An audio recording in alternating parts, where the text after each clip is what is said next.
All right, so changing out the struts on the 2010 CTS Wagon. This is because when the tailgate was up, it kept falling down under its own weight. So in order to do that, there are two gas struts like you'd use on a hood, one on each side here. So you got to take the whole headliner off from there.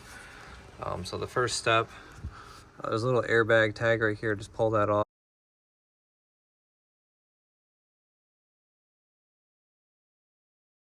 You've got a, what is this, 7mm nut in there.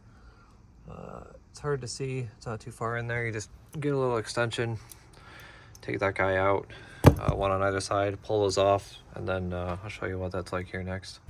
What you got to do is remove your two side panels, pull the headliner down. Side panels are held in with a bolt here, the rest of it are just plastic clips you can pull out. Pull the headliner down, you know, just kind of remove it from the weather strip here. And then there's a couple plastic clips. That one broke off. I've seen that other places online, though. It's not uncommon. That kind of help hold it in place. And then also where the light is up there too. So after you get in there, you're gonna have, zoom out a bit here, you have two struts here. The one on the right is your power actuator. This is what makes your door go up and down. This here is just a normal gas strut that holds your door up while it's in place. If your door keeps falling down, that's what's going out. So you have to replace that one and the one on the right here. Oops, one on the right here. So I got parts off of Rock Auto. This is Strong Arm 6849. One thing you got to note here is the clips that hold it in. Like the retention clip is a little different. This is a different style than what's on there today. I won't worry about that. So this is a two-person job. So what you got to do is you need someone to hold your liftgate open. First thing, on your power actuator, just disconnect it here, because in order to get the new ones on of the other one, you're gonna have to push the door up as high as it'll go. And for me, this was prohibiting the door from moving upwards. So you can leave that one on back there, or the other side of it. Just allow it to pivot down and set here.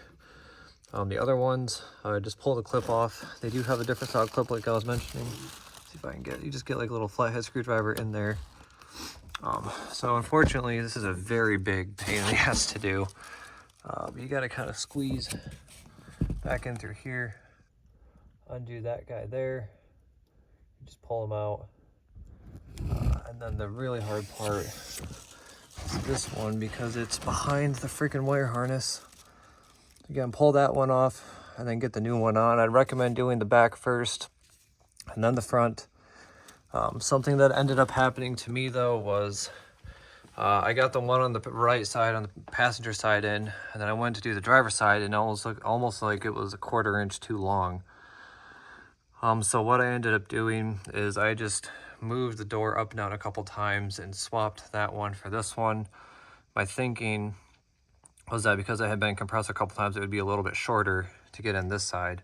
And sure enough, it was, because even when we were pushing the tailgate up all the way, it was still having a hard time reaching. Like it would not reach that ball socket on the other side of the hinge here.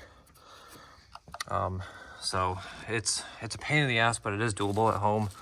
I'm not a mechanic by any means. I just like to do stuff myself. So one other note I'll say, when you get, there we go, when you get this guy in on the other side, put your pin in as soon as you get it in place up there, because if you wait to do it later, it's impossible to reach and get this thing snapped into place. You just slide it up on and push it down. You're good to go. So again, it is a two-person job. It is very tight in here, a lot of swear words. I cut my hands up pretty good on this metal, so I'd say wear gloves. But again, make sure you just connect your power actuator. Just let that pivot down so you can get access to the other gas guy here, so on and so forth. You can also see these little oil spots where my old shocks were leaking. Unfortunately, it did not go through the headliner, thankfully. It was just on the top side here. So again, that's how you replace it on the CTS Wagon. Thanks for watching.